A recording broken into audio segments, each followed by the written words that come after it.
no Evangelho de Mateus, no capítulo 6. A oração que Jesus ensinou. Mateus capítulo 6, a partir do versículo 9, até o versículo 13.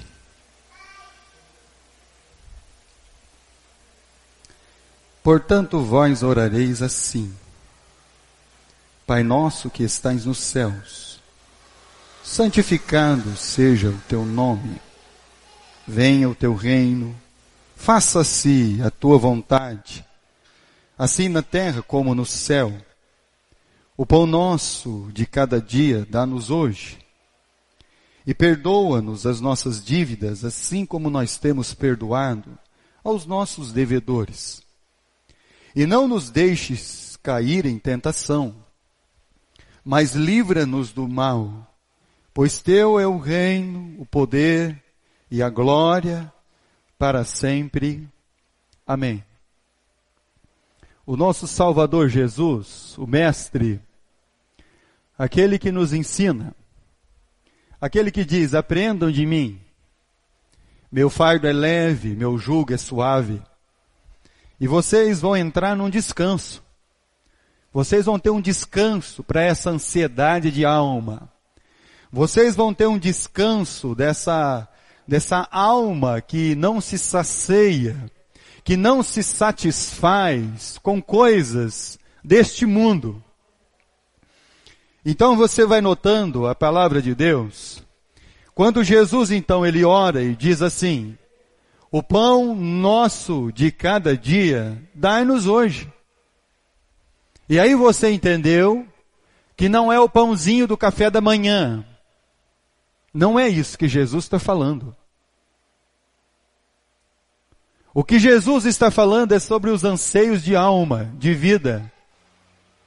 Ele diz: você quer pão? Posso te dar. Só que você vai comer e morrer. Eu tenho um pão do céu para você. Eu tenho um pão que verdadeiramente desceu do céu. Eu tenho uma água da vida. Jesus, ao ensinar a sua oração, ele diz que há um avesso entre mundos, entre o reino dos céus e a terra, aonde plenamente a vontade de Deus está estabelecida. Aonde a vontade de Deus está sendo estabelecida?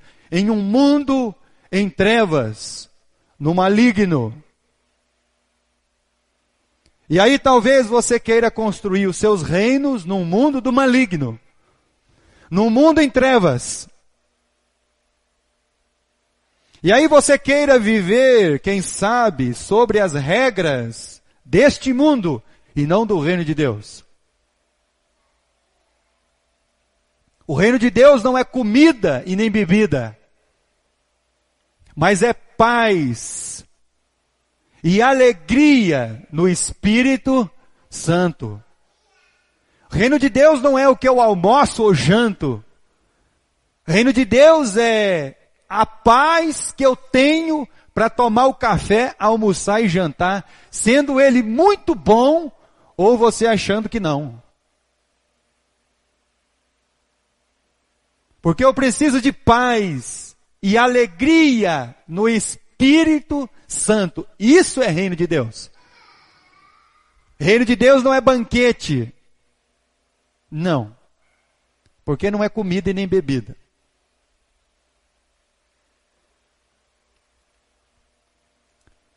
O reino de Deus, ele precisa ser a luz que ilumina as trevas, o sal que traz o sabor, a cidade que iluminada sobre um monte, não se pode escondê-la. O reino de Deus tira de sobre nós o peso da culpa. Em um mundo que todo mundo cobra o outro.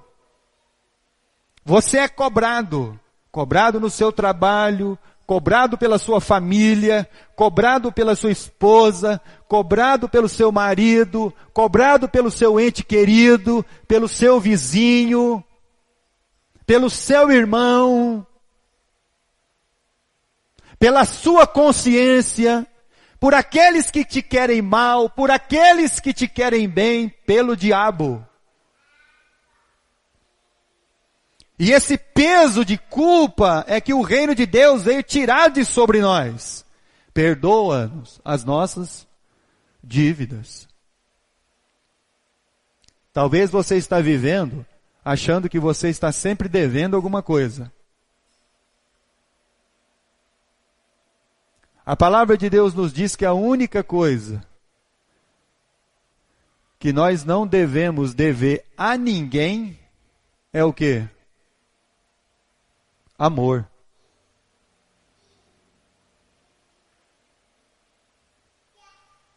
Amor. E aí o reino de Deus é perdão. Você é perdoado e perdoa. Você perdoa e é perdoado. O reino de Deus é poder. Poder para você ter esperança, perseverança, experiência, amor de Cristo derramado em nossos corações. Isso é a igreja de Jesus. Isso é o reino de Deus que se apresenta diante de nós. E Jesus, olhando para os seus discípulos, para as pessoas que estavam em volta, e querendo eles aprender a orar, e dentro da pedagogia da oração de Jesus, o versículo 13, ele diz assim: e não nos deixes cair em tentação, mas livra-nos do maligno. Eu queria saber se a sua Bíblia tem a palavra maligno. Tem alguém aí com a sua Bíblia que tem uma tradução que em vez de mal está maligno? Livra-nos do maligno. Tem alguém? Não? Mas você vai notar na sua Bíblia, quem sabe, que dentro das explicações e do seu rodapé, talvez o versículo 13 traz a conotação de que também pode ser traduzido, e talvez melhor traduzido, como maligno.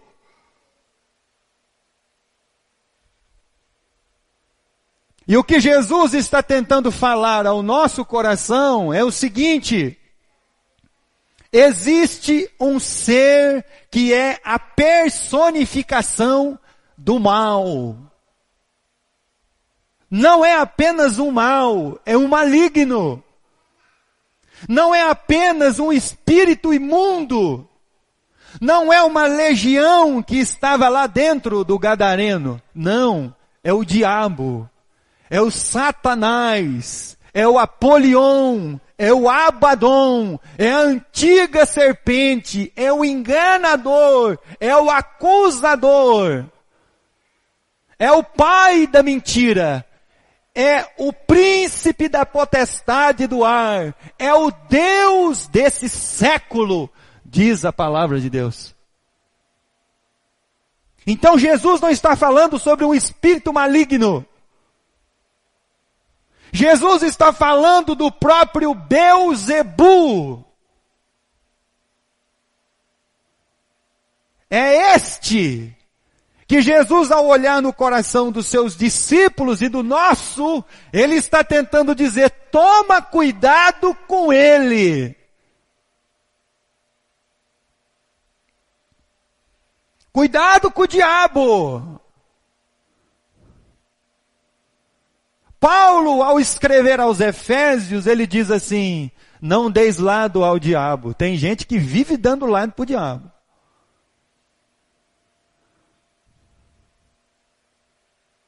Dando brecha. Aí a gente não sabe por que amizades se acabam, casamentos acabam, igrejas acabam, empregos acabam, comunhão acaba, família acaba. Aí você não sabe por quê.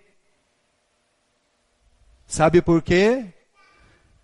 É porque você não prestou atenção no lado para o diabo que você está dando a ele. Não é para um espírito enganador, é para o diabo.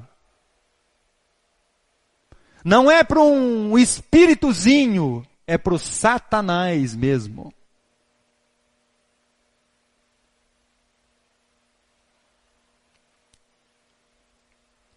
Então Jesus, ao falar com seus discípulos, ele diz assim: quando vocês forem orar, vocês se lembrem de uma coisa: mas livra-nos do maligno. Dessa personificação do mal. Capítulo 4 do Evangelho de Mateus, versículo 1.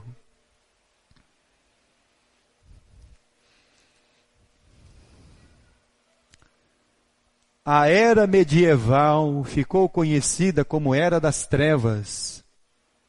Sabe por quê?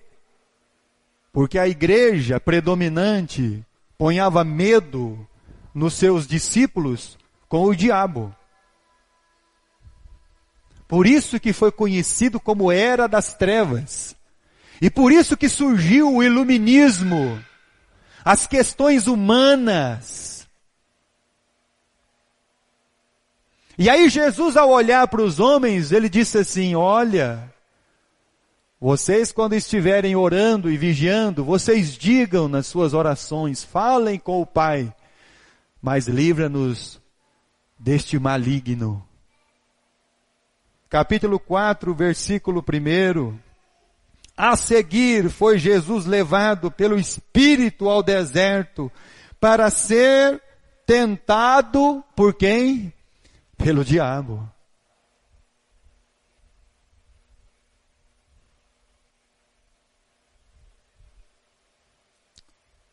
Então quem foi tentar Jesus não foi uma mera legião de demônios. Não foi um demôniozinho lá qualquer. Foi o próprio diabo na personificação do mal, da maldade, da malignidade, da perversidade.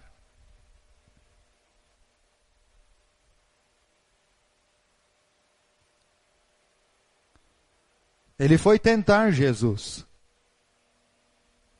E você acredita que ele não vai chegar perto de você? Você acredita que ele não vai trabalhar no seu coração, no engano do seu coração? Ele é um enganador. Você acredita mesmo que ele não vai trabalhar ainda na sua mente, com as coisas pervertidas da mente? Você acredita mesmo que ele não vai trabalhar com os seus desejos mais escusos que você tem ainda, lá naquele lugar sombriozinho que você guarda ainda lá? Você acredita que não? Para ser tentado pelo diabo. Nós estamos falando de Jesus, o Deus encarnado.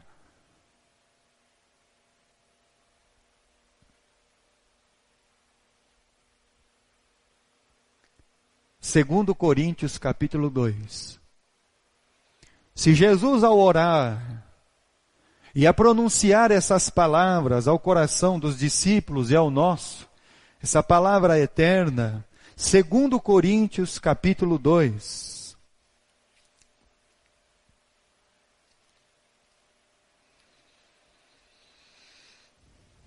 Versículo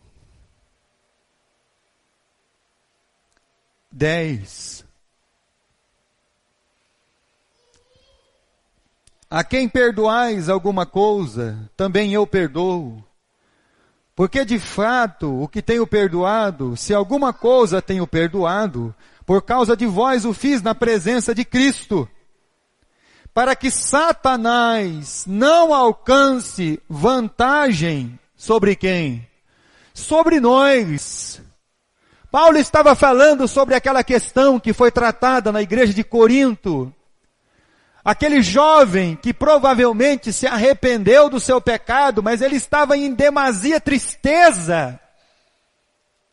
E aí o apóstolo Paulo aqui no capítulo 2 diz assim: renovem o seu amor para com ele. E eu mesmo não estando presente, também o perdoo diante de Cristo. Porque quando você não perdoa, você deixa o Satanás em vantagem.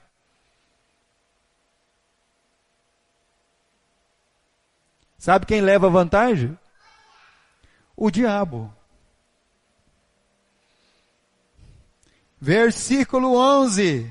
Para que Satanás não alcance vantagem sobre nós, pois não lhe ignoramos os ardis, os desígnios. Não ignore o príncipe da potestade do ar. Não pense que você é forte o suficiente. Não ache mesmo que você vai ficar ali flertando com o tentador e não vai cair na tentação.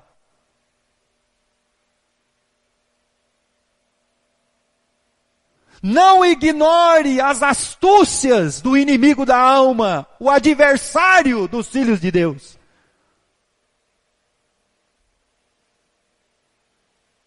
Não dê vantagens a ele.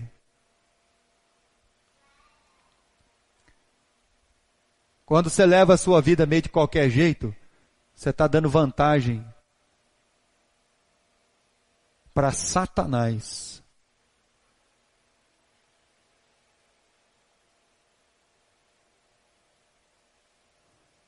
Por isso que um dia Jesus disse para Pedro o quê? Pedro, o inimigo da alma te pediu para que eu pudesse cirandar com você.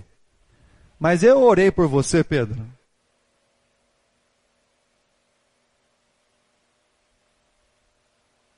Não ignore o inimigo da alma. Não faça isso.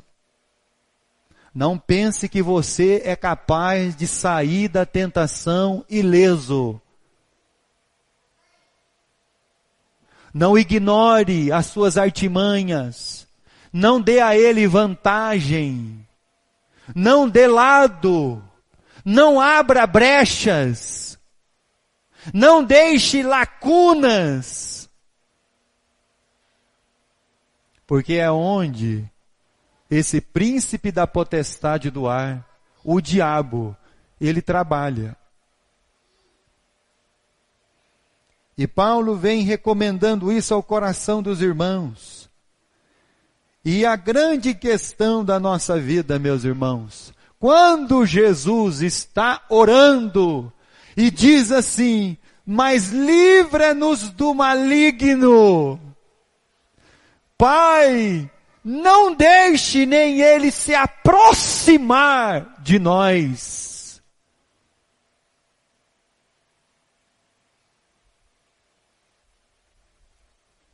Sabe por quê, meus irmãos?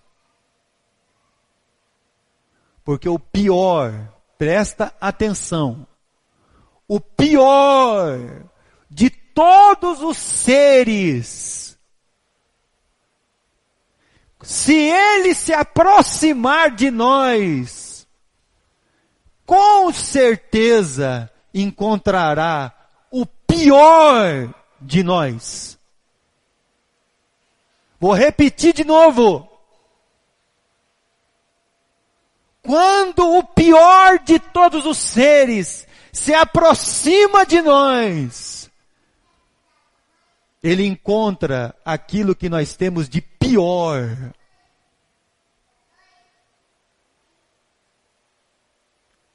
E isso é um perigo. Livro de Gênesis, capítulo 3. Mas livra-nos do maligno.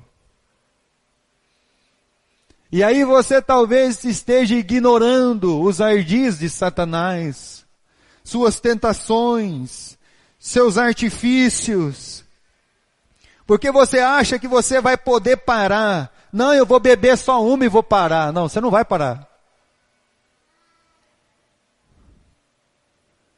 Eu vou tomar só mais uma e vou parar. Não vai parar. Porque você não entendeu ainda que você não pode com ele.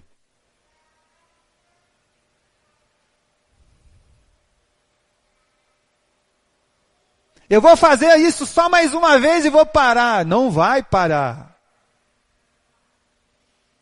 Eu vou roubar só mais uma vez e vou parar. Não vai parar.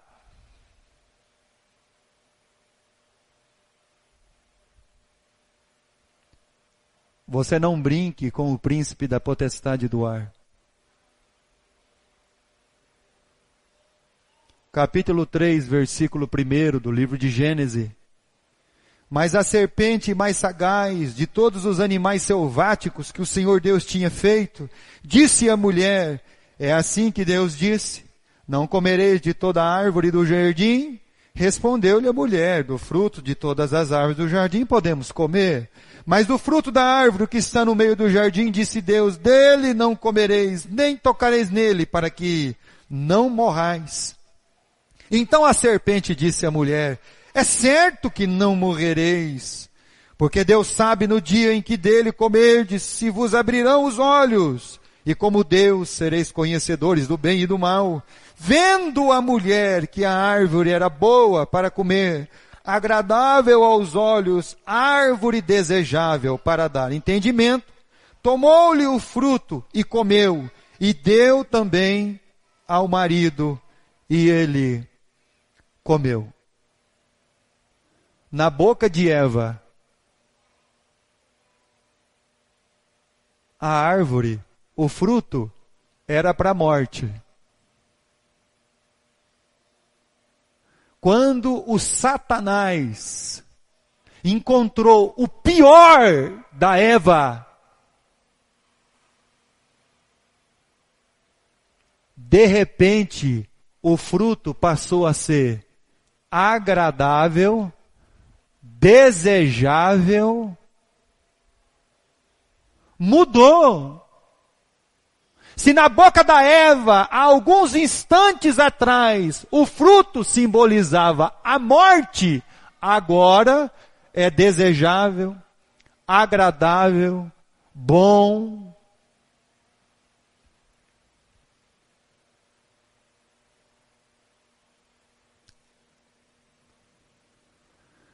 Isso é o que o Satanás faz.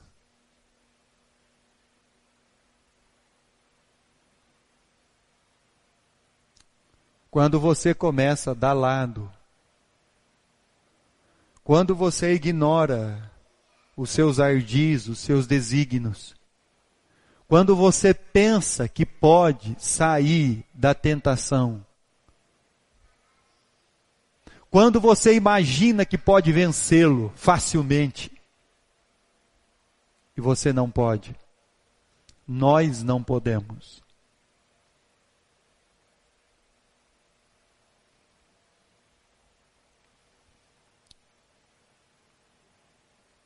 A Eva não pôde com ele. O Adão não pôde com ele.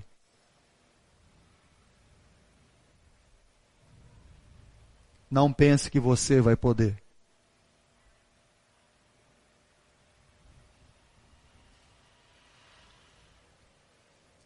Este maligno, que Jesus ele diz, ao invés de mal, é maligno. É a personificação própria do mal. Evangelho de Mateus, capítulo 6. Então agora, talvez você está ciente de com quem você está lidando. De que você precisa tomar muito cuidado.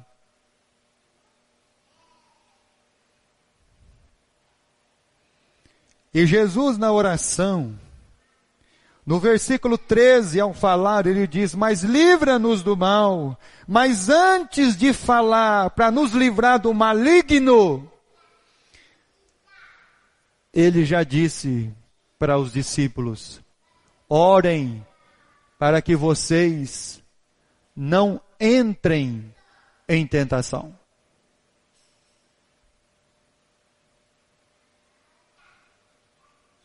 Evangelho de Mateus, capítulo 26. Mateus, capítulo 26. Versículo 41.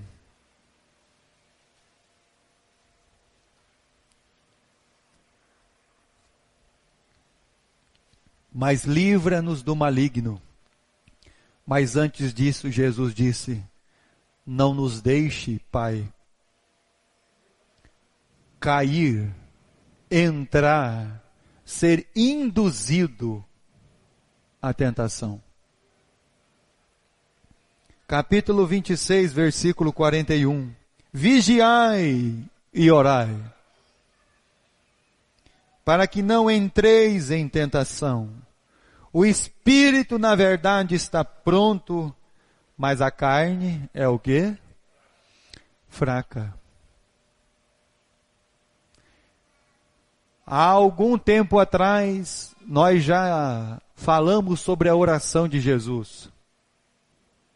E eu vou repetir uma frase que eu disse para os irmãos. É um milagre. É um milagre você e eu sairmos da tentação ileso. Não é impossível, por isso é um milagre.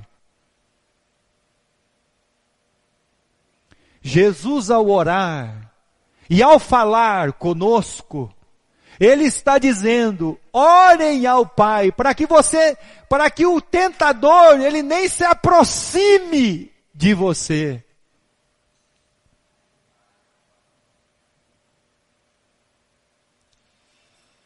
Vigiai e orai. O espírito está pronto, mas a carne, ela não resiste.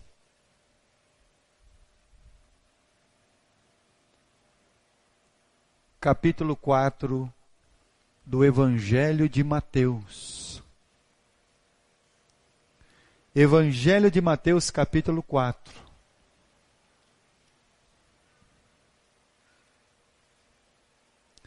Jesus disse: olha, quando vocês forem orar, não nos deixe cair, não nos induza. Pai, não deixe o Espírito nos impelir para o deserto.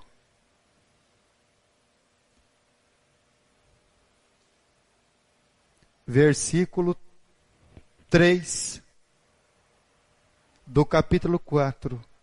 Então o tentador, aproximando-se.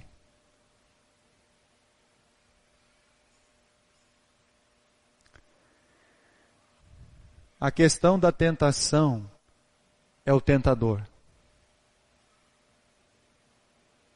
É aquele que vai trabalhar as concupiscências do seu coração, os enganos do seu coração. Ele vai trabalhar as coisas obscuras da vida. Aquilo que ainda nós insistimos em preservar, achando que nós vamos conseguir vencer. Aproximando-se.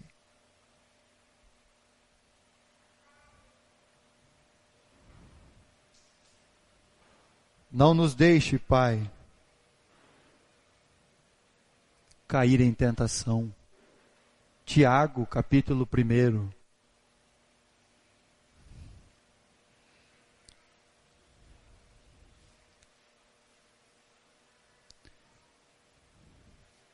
Tiago diz que Deus não nos tenta. Tiago, capítulo 1, versículo 14.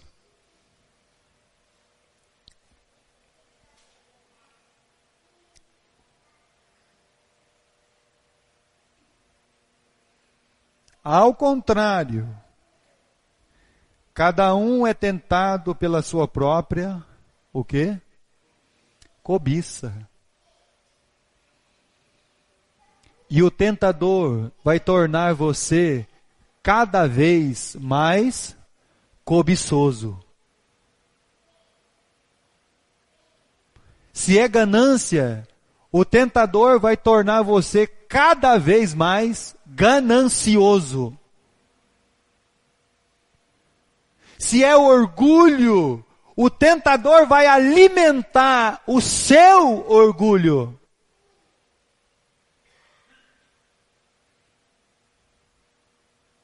Ele vai alimentar tudo isso. E aí, Tiago, ao contrário, cada um é tentado pela sua própria cobiça, quando esta o atrai e seduz. Você foi seduzido, enganado e caiu na rede, no laço, no engano, na tentação. Você foi seduzido.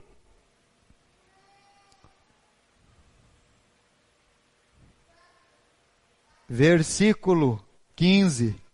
Então a cobiça, depois de haver concebido, dá luz ao pecado. O pecado, uma vez consumado, só gera uma coisa: a morte.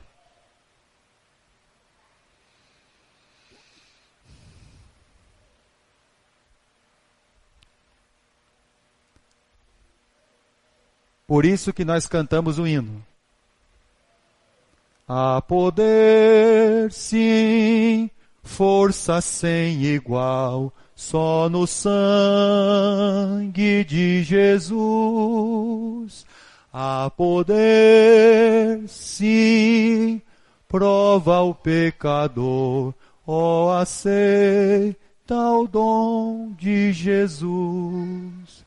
Queres o teu vil pecado vencer? Seu sangue tem poder, sim, tem poder.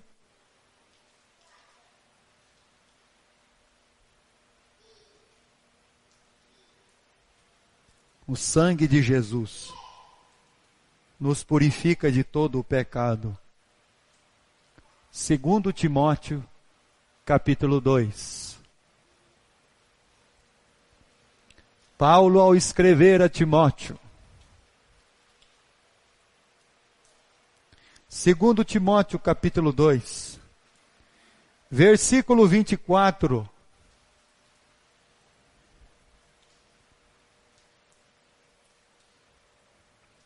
Paulo vai dizer assim: ora, é necessário que o servo do Senhor não viva a contender, e sim, deve ser brando para com todos, apto para instruir, paciente, disciplinado com mansidão, os que se opõem, na expectativa de que Deus lhes conceda não só o arrependimento para conhecerem plenamente a verdade, mas também o retorno da sanidade, a sensatez, a sobriedade, livrando-se eles dos laços do diabo, tendo sido feitos cativos por ele para cumprirem a sua vontade. Arrependimento.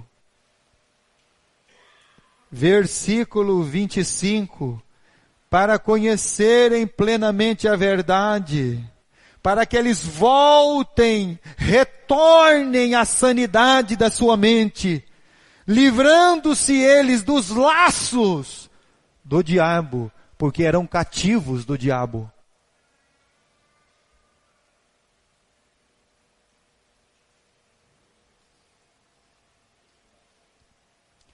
Que Deus conceda o arrependimento, o conhecimento da verdade.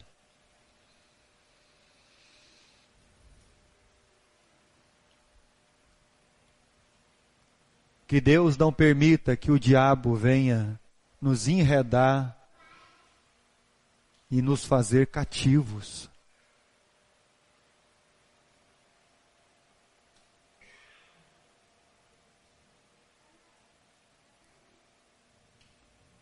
Não nos deixe cair em tentação, mas livra-nos do maligno, para que esse ser tão terrível, ele não encontre o pior de nós. Ele não alimente a minha cobiça. Ele não alimente as concupiscências da minha carne. Ele não venha alimentar os meus pensamentos reprovados.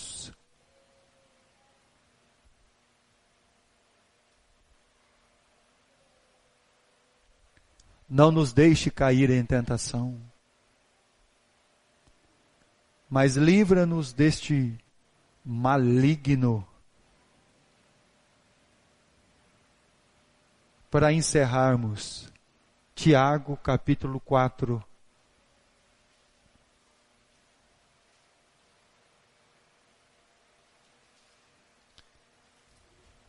Tiago capítulo 4, versículo 7.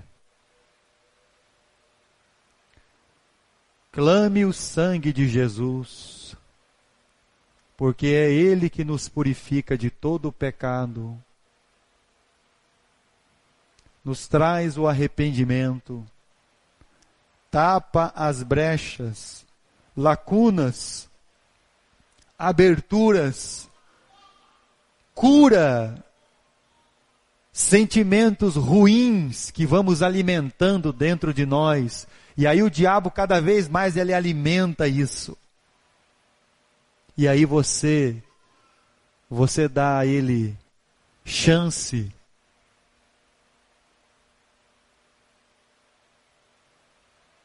Capítulo 4, versículo 7. Sujeitai-vos, portanto, a Deus. Não fica resistindo a Deus.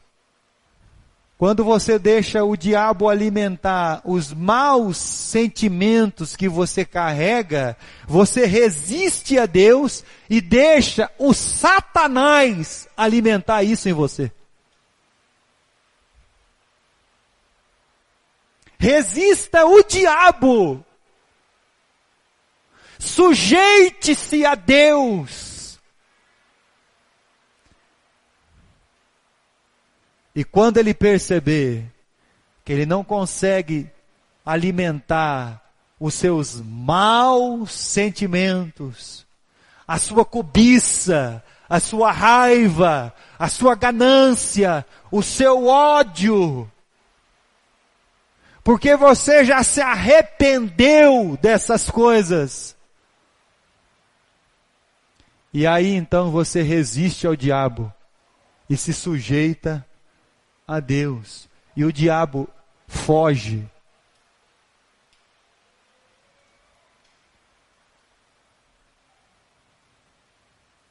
Não fica dando chance para o inimigo da alma na sua vida, meu irmão e minha irmã. Não fique brincando com ele. Tome cuidado. Quando eu era criança, minha mãe ia no Brasil para Cristo. E eles cantavam o corinho lá. Cuidado com ele, cuidado, irmão. Pastor Sebastião cantava esse corinho sempre. Eu era criança.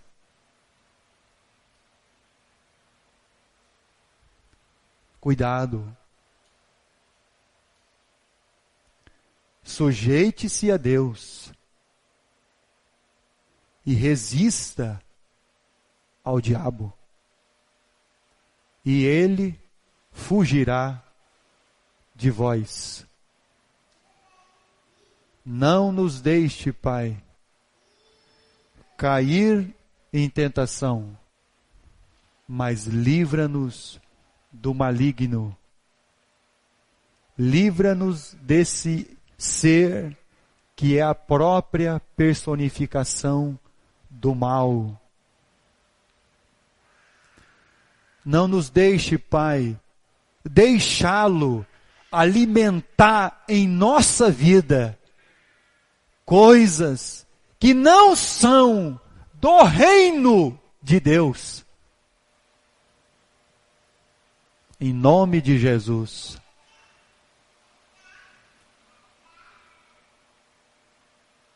Não alimente e não deixe o diabo alimentar a sua vida.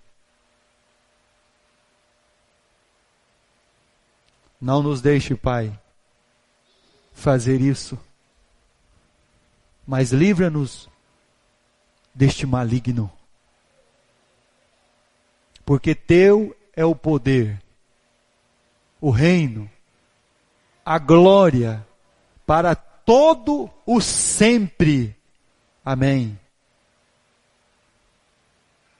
Que nosso Deus nos ajude e nos abençoe.